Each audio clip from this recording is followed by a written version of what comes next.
السلام علیکم۔ First year class حصہ نظم ہم پڑھ رہے ہیں۔ نعت کے 3 اشعار کی ہم تشریح کر چکے ہیں اور آج ہم شعر نمبر 4 اس کی تشریح کریں گے۔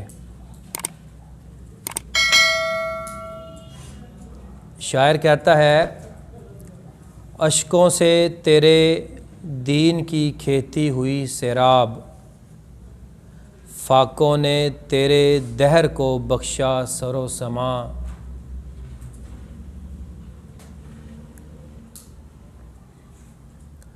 نعت اس نظم کو کہتے ہیں جس میں حضور اقدس صلی اللہ علیہ وآلہ وسلم کی تعریف بیان کی جائے۔ تو یہ شعر بھی شاعر کے بیان کرنے کا مقصد یہ ہے کہ جہاں تک ممکن ہو سکے حضور صلی اللہ علیہ وآلہ وسلم کی تعریف بجا لائے۔ اشکوں سے تیرے دین کی کھیتی ہوئی سیراب، فاقوں نے تیرے دہر کو بخشا سر و سما۔ اشک کہتے ہیں آنسوؤں کو، اور فاقہ بھوکا رہنا، دہر کہتے ہیں زمانے کو، سر و سما ساز و سامان۔ زندگی گزارنے کے لیے جن چیزوں کی ضرورت ہوتی ہے،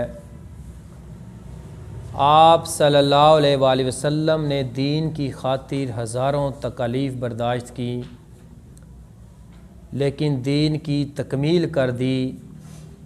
خود فاقے اٹھائے جب کہ زمانے کو خزانے عطا فرمائے۔ یہ اس شعر کا مفہوم ہے،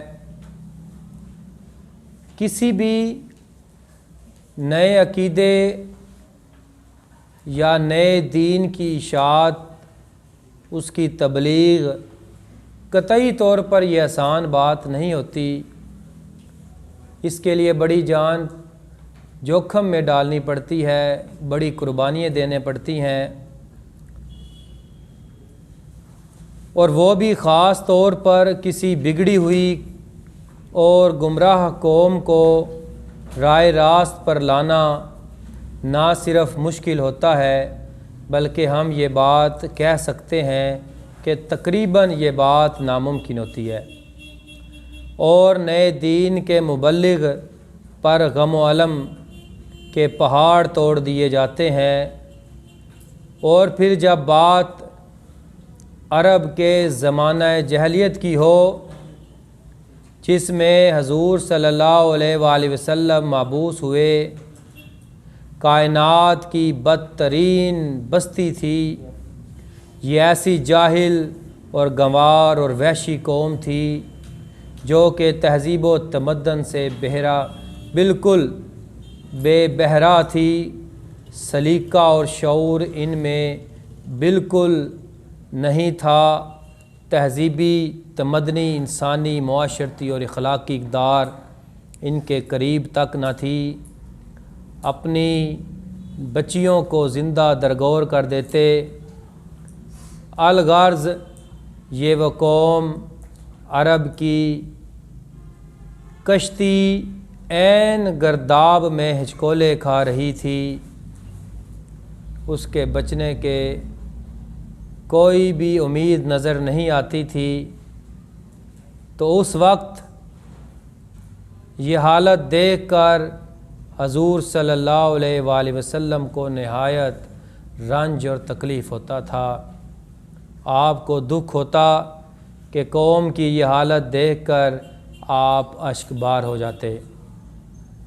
شاعر کہتا ہے، سلام ان پر جو امن و آشتی سے دل بساتے تھے، سلام ان پر جو امن و آشتی سے دل بساتے تھے، سلام ان پر جو امت کے لیے آنسو بہاتے تھے۔ یعنی کہ ایسی جاہل قوم جس کے لیے حضور صلی اللہ علیہ وآلہ وسلم غار ہیرا میں تشریف لے جاتے اور اللہ تعالیٰ کے حضور گڑ گڑا کر دعائیں مانگتے کہ اللہ اس قوم کو بخش دے، اس قوم کی اصلاح کر دے، اس کو ذمہ داری عطا کر دے۔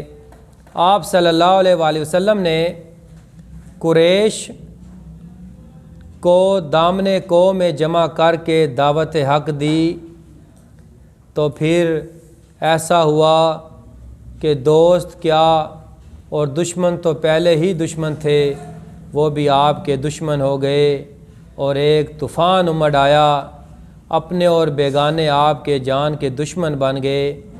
آپ صلی اللہ علیہ وآلہ وسلم کی راہ میں کانٹے بچھائے گئے، شعیب ابی طالب میں آپ کو آپ کے خاندان کے ہمراہ قید کر دیا گیا اور 3 سال تک آپ اسی گھاٹی میں محصور رہے۔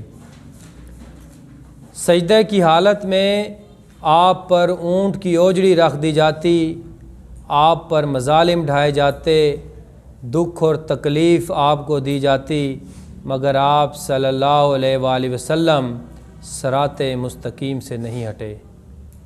آپ کو لہو لہان کر دیا گیا، لیکن آپ صلی اللہ علیہ وآلہ وسلم کے لبوں سے ہمیشہ دعا نکلتی رہی۔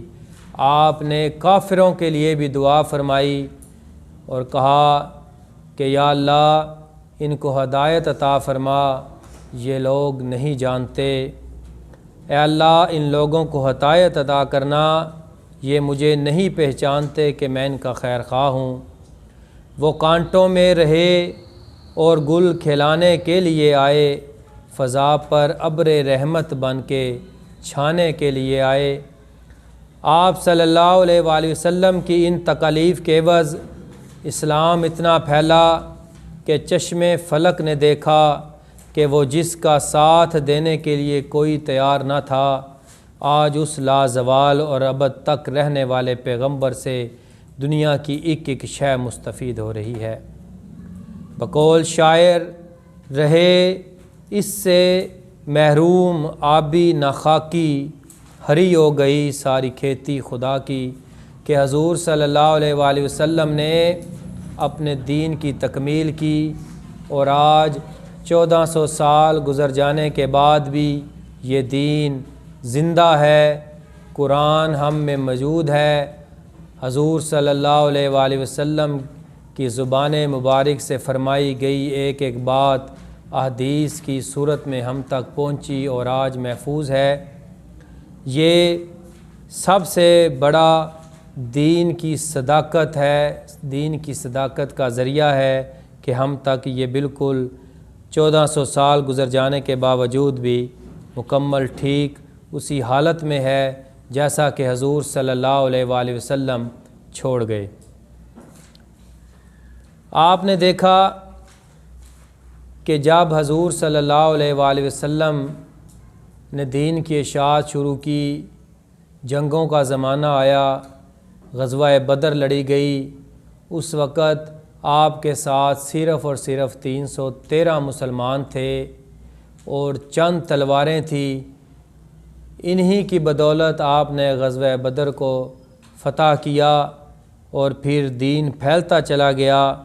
پھر ایک ایسا واقعہ آیا کہ غزوہ خندق میں ایک صحابی حضور صلی اللہ علیہ وآلہ وسلم کے پاس آئے اور کہنے لگے، اے اللہ کے رسول، اے نبی، خاتم النبی صلی اللہ علیہ وآلہ وسلم، میں شدید بھوک سے ہوں۔ اور اس نے اپنا قمیض اٹھا کر آپ کو دکھایا تو اس کے پیٹ پر ایک پتھر بندھا ہوا تھا۔ تو حضور اقدس صلی اللہ علیہ وآلہ وسلم نے جب اپنا پلہ اٹھایا تو آپ کے پیٹ مبارک سے 2 پتھر بندھے ہوئے تھے۔ تو یہ وہ شفیق اور مہربان نبی تھے جنہوں نے خود فاقے میں رہ کر، خود بھوک کاٹ کر ہمیں مسلمانوں کو خزانے عطا کیے۔ شاعر اس شعر میں بتا رہا ہے کہ حضور صلی اللہ علیہ وآلہ وسلم رہتی دنیا تک رحم اور کرم بن کر آئے۔ یہ شعر، اے میرے شاہ شرق و غرب نانے جویں غزا تیری، اے میرے بوریا نشیں سارا جہاں گدا تیرا۔ کہ اے نبی صلی اللہ علیہ وآلہ وسلم، آپ نے اس امت کے لیے جو قربانیاں دی، آج یہ مسلمان، پوری دنیا کے مسلمان آپ کی قربانیوں کی بدولت ہی حضور اور اللہ تعالیٰ کے دین کو لے کر چلے ہیں، اور یہ دین قیامت تک قائم رہے گا صرف حضور صلی اللہ علیہ وآلہ وسلم کی قربانیوں کی بدولت۔ یہ ہمارا شعر نمبر 4 تھا، اس کی ہم نے تشریح کی، تو انشاءاللہ ہم نیکسٹ کل پڑھیں گے۔ اللہ حافظ۔